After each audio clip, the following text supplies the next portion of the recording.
இது ஏன் நடந்தது? காவல்துறை வந்து 2 விஷயம் சொல்றாங்க. பெரியார் பல்கலைக்கழகத்தில் வைஸ் சான்சலர் அவர்கள் ஒரு ஃபவுண்டேஷன் ஆரம்பிக்கிறாங்க, பியூட்டர் அப்படிங்கிற பேரில்.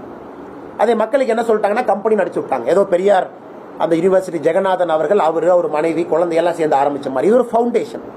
ஃபவுண்டேஷனுடைய பேரே Periyar university technology entrepreneurship research foundation. Periyar பல்கலைக்கழகத்தில் ஆரம்பிக்கப்படுற ஒரு நிறுவனம் செக்ஷன் 8 கம்பெனி, அப்படின்னா நான் ப்ராஃபிட். அந்த கம்பெனியினுடைய ப்ராஃபிட்டை யாரும் வெளியே எடுத்துட்டு போக முடியாது. அந்த கம்பெனியினுடைய வளர்ச்சிக்காக மட்டும்தான் அதை பயன்படுத்தணும். So Periyar university technology entrepreneurship research foundation, அதான் பியூட்டர் ஃபவுண்டேஷன்.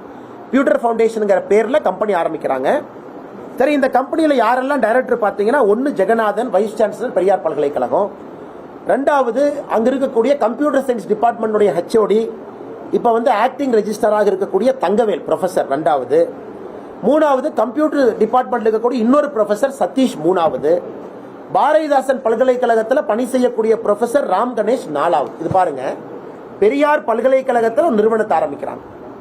அந்த நிறுவனத்தில் இருக்கக்கூடிய 4 டைரக்டருமே ப்ரொஃபஸர்ஸ். அதில் 3 பேர் பெரியார் பல்கலைக்கழகத்தில் வேலை செய்கிறாங்க, ஒருத்தர் பாரதிதாசன் பல்கலைக்கழகத்தில் வேலை செய்கிறாங்க.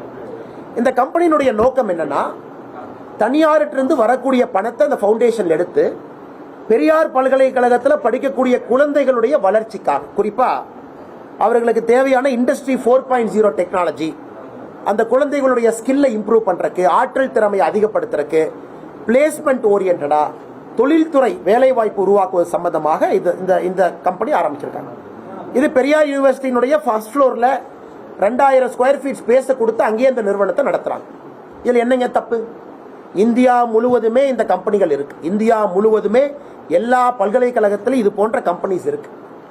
அந்த கம்பெனிக்கு வேறு வேறு இடத்துல இருந்து பணம் வருது, அந்த கம்பெனி அந்த பல்கலைக்கழகத்துக்கு பயன்படுத்துறாங்க. இதுல பெரியார் யூனிவர்சிட்டியினுடைய துணைவேந்தர் ஜெகநாதன் அவர்கள் துணைவேந்தரா அந்த நிறுவனத்தை ஆரம்பிக்கிறாங்க.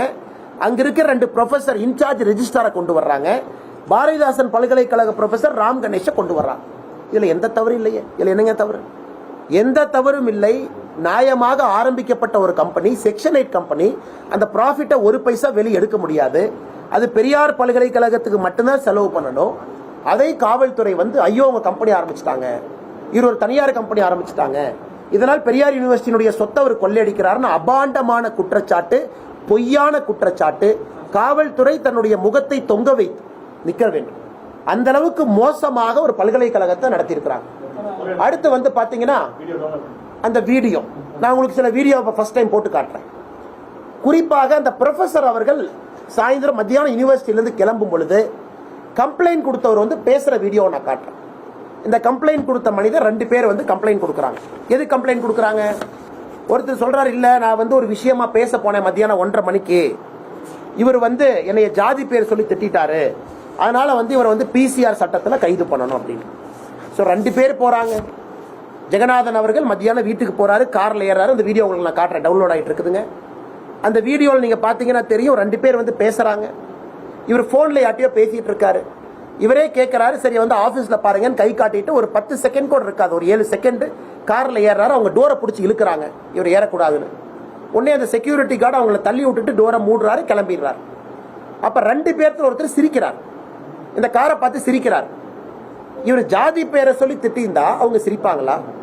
இல்ல 7 நிமிஷத்துல ஜாதி பேரை சொல்லி திட்ட முடியுமா? அவர் யார் என்பது கூட கூட்டி வந்தவர் மூலமாக, அவர் யாரை கூட்டிட்டு வர்றாங்கன்னா, அந்த பல்கலைக்கழகத்தில் இவர் கிளம்பும் பொழுது 2 நபர்கள் வர்றாங்க. ஒருத்தர் வந்து சக்திவேல், ஒருத்தர் சக்திவேல் வந்து பெரியார் பல்கலைக்கழகத்தினுடைய ஒர்க்கர்ஸ் யூனியனுடைய தலைவர், சஸ்பெண்ட் ஆயிருக்கார். அவரை பெரியார் யூனிவர்சிட்டியோட வைஸ் சான்சலர் சஸ்பெண்ட் பண்ணியிருக்கார். சஸ்பெண்ட் ஆன ஒருத்தர் இன்னொருத்தரை கூட்டிட்டு வர்றாரு. அவர் வந்து பிரச்சனை பண்றாரு. அவரு போய் கம்ப்ளைண்ட் கொடுக்கிறாரு. அவர் பேர் இளங்கோவன், சக்திவேல் இளங்கோவன் 2 பேர் வர்றாங்க. இளங்கோவன் போய் பிசிஆர் சட்டத்தில் கம்ப்ளைண்ட், முகாந்திரமே இல்லாத ஒரு கேஸ். இந்த வீடியோவை பார்த்தா யாருக்குமே தெரியும், இதுல முகாந்திரமே இல்ல. டிசிப்ளினரி ஆக்ஷன்ல சஸ்பெண்ட் செய்யப்பட்ட ஒருவர் இன்னொருத்தரோட வந்து இவருடைய காரை மறிச்சு கேட்டை வந்து இழுத்து இவர் போறதுக்கு இல்லாம பண்றாங்க. இது எதுக்கு நடக்குதுன்னா, அமைச்சர் பொன்முடி அவர்கள் சொல்லி கொடுத்துதான் அது முழுசா நடக்குது.